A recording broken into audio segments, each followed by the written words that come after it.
On December 13, 1998, four bodies were found shot and burned in a Toyota Land Cruiser on the side of the road in Sapui, Zero Province in Burkina Faso. But before we dive into that, welcome to the African Files, reclaiming African history one file at a time, where we uncover the hidden narratives, forgotten legacies, and remarkable journeys of Africans across the continent and diaspora. Join us as we explore the vibrant fabric of African culture and history. Today, our page in the file is of one of our African heroes, a Burkinabe journalist who risked everything to expose corruption and abuse of power. Now let's dive into our today's page. Norbert Zongo was born in the Koudougou region, French Upper Volta, on 31st July 1949, into the Gnungnusi family, a prominent subset of the Mossi people. While in secondary school in 1964, he created a newspaper, La Voix du Cours Normal, writing bulletins on his exercise sheets with information gleaned from morning broadcasts from Radio France, Internationale, BBC World Service, and other international radio stations.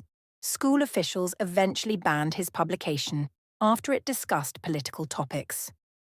After high school, Zongo pursued legal studies at University of Abidjan in Côte d'Ivoire and journalism at the University of Benin in Togo.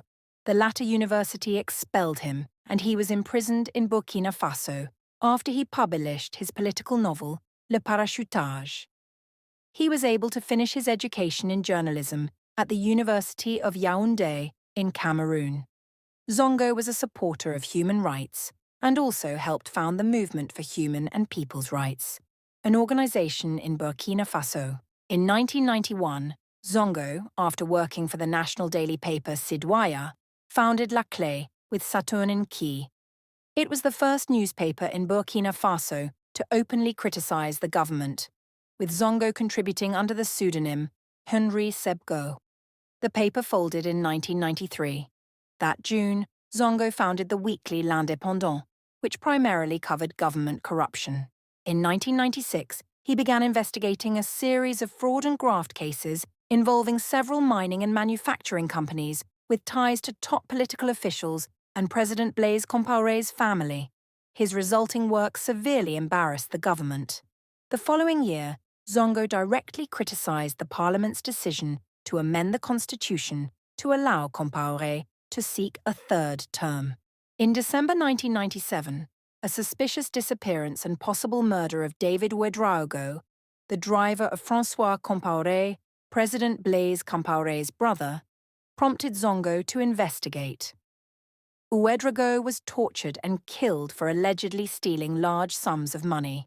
Zongo reported the case and wrote small excerpts every week for his newspaper. He began getting death threats, and the government ignored them.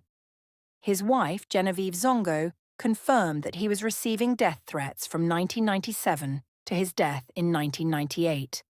She was told that Norbert would often be followed by a car while on his motorbike.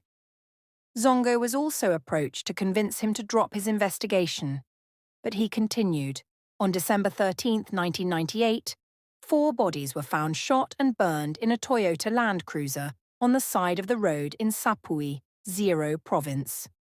Unfortunately, the remains were identified as Norbert Zongo, Zongo's brother Yembi Ernest Zongo, Blaise Ilbudo, a colleague, and Abdoulaye Ablase Nikiema, who was Zongo's driver. Zongo's death triggered a national crisis and violent protests within Burkina Faso. Norbert Zongo's assassination sent shockwaves throughout the African continent and beyond. He became a symbol of press freedom and a martyr for investigative journalism. In January 1999, François Compaoré was charged with murder and harboring the body of the victim in connection with the death of Ouedraogo. The charges were later dropped by a military tribunal after François Compaoré appealed against them. 6 presidential bodyguards were identified as suspects in the murder. In August 2000, 5 members of the presidential security were charged for the murder of Ouedraogo: Marcel Kafando, Edmond Kouama, and Husseini Yaro, who are also suspects in the Norbert Zongo case, were convicted and sentenced to lengthy prison terms. Edmond Kouama died on January 4, 2001. Marcel Kafando was the only one who was charged for the crime, but the charges were later dropped on July 19, 2006. Marcel Kafando died 3 years later, in 2009. The judgment was called scandalous by Reporters Without Borders. Businessman Umaru Kanazoe, who had also been implicated in documents brought forward by Reporters Without Borders, died in October 2011.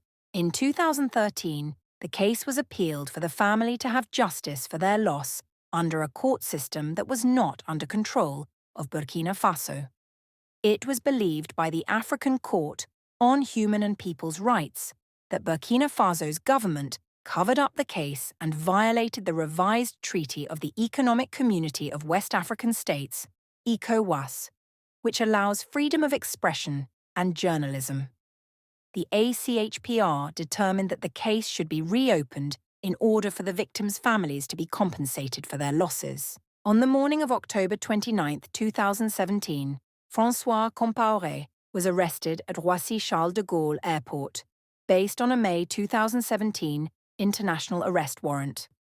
A French ministerial decree authorized the extradition of Compaoré in March 2020. However, the extradition was suspended in 2021 by the European Court of Human Rights.